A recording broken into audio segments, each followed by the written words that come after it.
ابن خراش ایک بزرگ گزرے ہیں اس کے زمانے میں، حجاج کے زمانے میں، ان کی سچائی بڑی مشہور تھی۔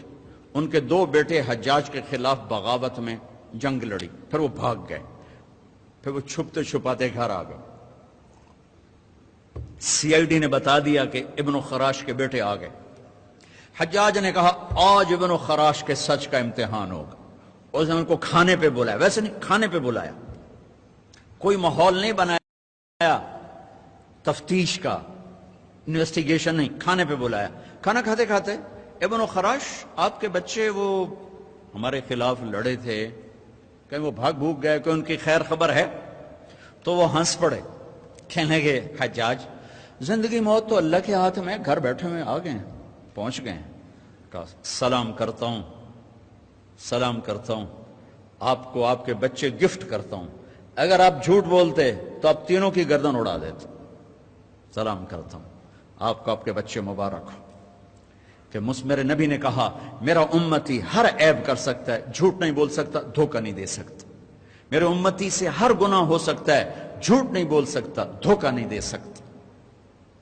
دیکھو میرے دفتر، میرے ملک کے بازار، میرے ملک کی منڈیاں، دھوکہ اور خیانت اور بددیانتی چند ٹکوں کے پیچھے، چند ٹکوں کے پیچھے۔ میرے بھائیو، میں جس قوم کے پاس کربلا کی تاریخ ہو وہ جھوٹ بولے، وہ خیانت کرے، وہ نماز چھوڑے، زیر خنجر بھی یہ پیغام سنایا ہم، سب کچھ ذبح کروا دیا، لیکن سچائی کو نہیں چھوڑا۔ حالانکہ یزید کی بیعت کرنے میں استغفار کا راستہ موجود تھا، مدینے جا کے توبہ کر لیتے، اور جنت کی سرداری تو پہلے ہی مل گئی تھی۔ آپ گرمی میں بیٹھے ہو، میں گرمی میں بیٹھا ہوں کہ اللہ معاف کر دے، لیکن کیا پتہ اللہ معاف کرے نہ کرے۔ لیکن یہ تو وہ شہزادے ہیں جو ماں کا دودھ پیتے تھے، تو اللہ نے کہ نبی نے کہا حسن اور حسین جنت کے نوجوانوں کے سردار ہیں۔ حسن پیدا ہوئے، آپ نے کہا علی کیا نام رکھا؟ کہا جی حرب۔ کہا نہیں نہیں حسن۔ پھر حسین پیدا ہوئے، کیا نام رکھا؟ کہا جی حرب، لڑاکا۔ کہا نہیں حسین۔ پھر فرمایا اللہ نے یہ دو نام میرے بچوں کے لیے بچا کے رکھے تھے، آج تک کسی کو یہ نام نہیں ملے، میرے بچوں کے لیے۔ اور یہ ذبح ہو رہے ہیں، ایک ایک کے سر کٹ کے نیزوں پر چڑھ رہے ہیں کہ سچ نہیں چھوڑنا، دھوکہ نہیں دینا، جان دینی ہے، سچ نہیں چھوڑنا۔ چلو وہ تو بڑے عالی مقام اہل البیت تھے، آپ کو یزید کے بیٹے کی نہ سنا؟ معاویہ بن یزید 22 برس کی عمر میں حکمران بن گیا، چونکہ اس کا باپ 41 سال کی عمر میں مر گیا۔ 3 بر اعظم پہ حکومت، 3 بر اعظم پہ حکومت، 3 بر اعظم پر، اور 22 برس کی پاگل پن کی عمر، 40 دن حکومت کی، اور سارے بنو امیہ کو اکٹھا کیا اور کہا لوگو میرا باپ ظالم تھا، جبار تھا، اس نے اہل البیت کا خون بہایا، جس کرسی کے نیچے حسین کا خون ہو میں اس پہ لعنت بھیجتا ہوں، یہ تمہاری حکومت ہے، جس کو چاہتے ہو دے دو، میں یہ جا رہا ہوں۔ 3 بر اعظم کی حکومت چھوڑ کے گھر بیٹھ گیا، اور اس کا جنازہ نکلا، وہ خود نہیں نکلا۔ اور میرا دفتر کا کلرک 100 روپے کے پیچھے ایمان بیچتا ہے، ریڑھی والا 10 روپے کے پیچھے ایمان بیچتا ہے۔ بددیانتی یہی تمہارے فیصل آباد کا قصہ ہے۔ میں واک کر کے آ رہا تھا فجر کی بعد، تو میری نظر پڑی ایک ریڑھی والا، سفید داڑھی پگڑی، دور سے مجھے نظر آیا، بڑا پیارا لگا۔ جب میں قریب گزرا تو میں نے اس کو یوں دیکھا، اچھا لگا، تو وہ رو رہا تھا، یوں یوں، ایک ہاتھ اس کا ریڑھی پر تھا، ایک ہاتھ اس کا پیٹی پر تھا، یوں کھڑا ہوا اور خاموش، ساز خاموش ہیں فریاد سے معمور۔ تو میری نظروں میں تو پہلے سے تھا، جو کہ داڑھی پگڑی سے میں بڑا خوش ہو رہا تھا۔ تو میں نے کہا بزرگوں کیا ہوا، آپ کیوں رو رہے ہیں؟ تو اس نے وہ پیٹی یوں کر دی، سیبوں کی پیٹی تھی، اوپر کی لیئر میں سیب ٹھیک تھے، نیچے سارے گلے ہوئے سیب تھے۔ مجھے کوئی اردو سپیکنگ لگتا تھا، چونکہ اس کا لہجہ بڑا خوبصورت تھا. مجھ سے کہنے لگا بیٹا میں بہت غریب.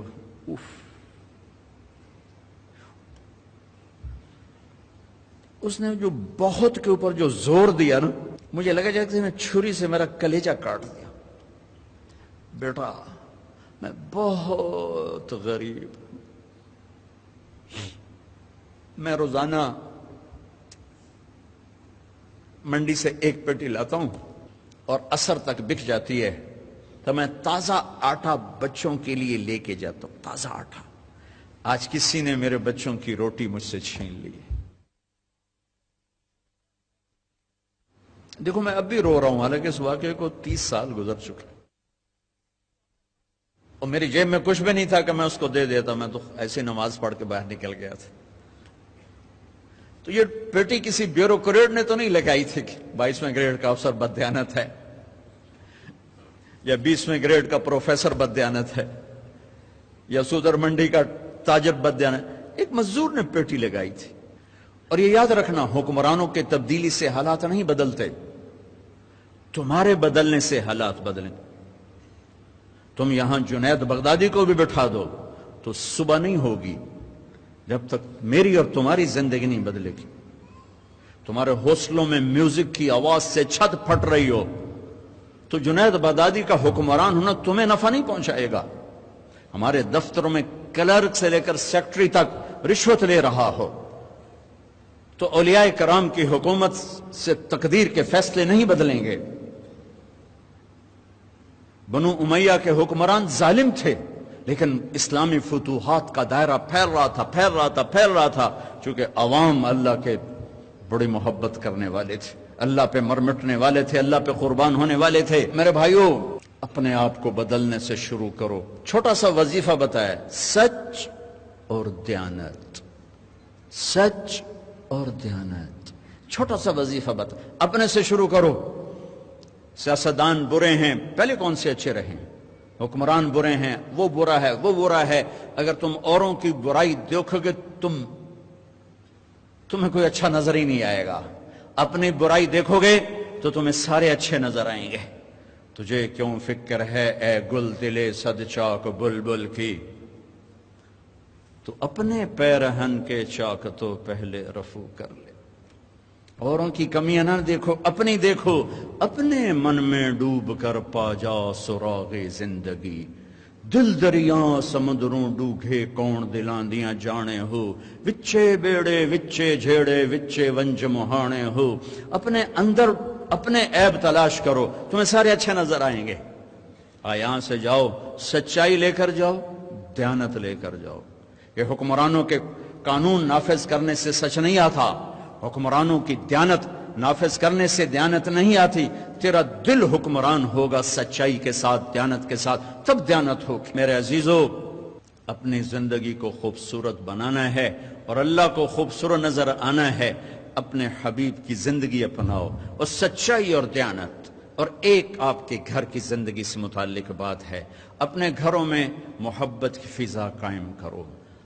خاوند اور بیوی محبت کی فضا بناؤ.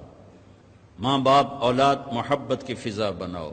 دفتر، یونیورسٹی، آفیسز، کلاسز محبت کی فضا بناؤ. شدت اور سختی اور ٹانٹنگ اور طنز یہ زندگیوں کو ویران کر دیتے ہیں. میرے نبی نے محبت کا سبق سکھایا، میرے نبی نے محبت کا درس دیا. میرے نبی نے فرمایا اسلام کا سب سے مضبوط عمل وہ آپس میں اللہ کے لیے محبت کرنا ہے. اسلام کا سب سے مضبوط عمل وہ آپس میں اللہ کے لیے محبت کرنا ہے. محبت کرنا سیکھو. نہ مذہب کے نام پہ لڑو، نہ سیاست کے نام پہ لڑو، نہ کرسی پہ لڑو. اختلاف کرو، لڑو نہیں. اختلاف کرو، لڑو نہیں. اور خاص طور پر مذہبی تقسیم کا شکار نہ ہو. مسلمان بن کے رہو، کسی فرقے کا ٹائٹل اپنے سینے میں سجا کے نہ نکلو، مسلم بن کے چلو، جو تمہارا عقیدہ ہے، جو تمہارا مسلک ہے، میں آپ کو سلام کرتا ہوں، میں اس کی عزت کرتا ہوں، لیکن میں یہ کہتا ہوں اوروں کے لیے جنت کا راستہ بھی کھلا رکھو، کشادہ رکھو۔ صرف ہم نے جانا ہے اور کوئی جنت میں نہیں جا سکتا، تے ویلی جنت دا اللہ چار پاؤنا۔ ہر فرقے والا کہہ رہا بس اسی جنتیاں، باقی تو سارے دوزخی ہیں۔ وہ اللہ کی جنت بڑی وسیع ہے، کھلا سین، کھلے دل رکھو، مسلم بن کے رہو، مسلم بن کے رہو، سب کے لیے دل کشادہ رکھو، کسی تعصب کا شکار نہ ہو، کسی فرقہ واریت کا حصے دار نہ بنو، کسی فرقہ واریت پر مشتمل تقریر کو نہ سنو، ورنہ تم بچے ہو بہک جاؤ گے۔ قرآن خود پڑھو، قرآن خود پڑھو، ترجمہ پڑھو، لکھے ہوئے ہیں، اپنے نبی کی سیرت پڑھو، لکھی ہوئی ہے، خود پڑھو، تمہیں پتہ چلے گا کہ یہ ممبر سے صحیح بیان کیا جا رہا ہے یا غلط بیان کیا جا رہا ہے، یہ امت کو توڑنے والا ہے کہ جوڑنے والا ہے۔ چونکہ مذہبی تعصب کی آگ زرعی یونیورسٹی سے نہیں اٹھی، وہ گورنمنٹ کالج، گورنمنٹ یونیورسٹی سے نہیں اٹھی، وہ فیصل آباد کے 8 بازاروں سے نہیں اٹھی، یہ آگ ممبر سے بھڑکائی گئی ہے۔ اس کے قصوروار پروفیسر نہیں ہیں، عوام نہیں ہیں، اس کے قصوروار ممبر والے ہیں، ممبر والے ہیں۔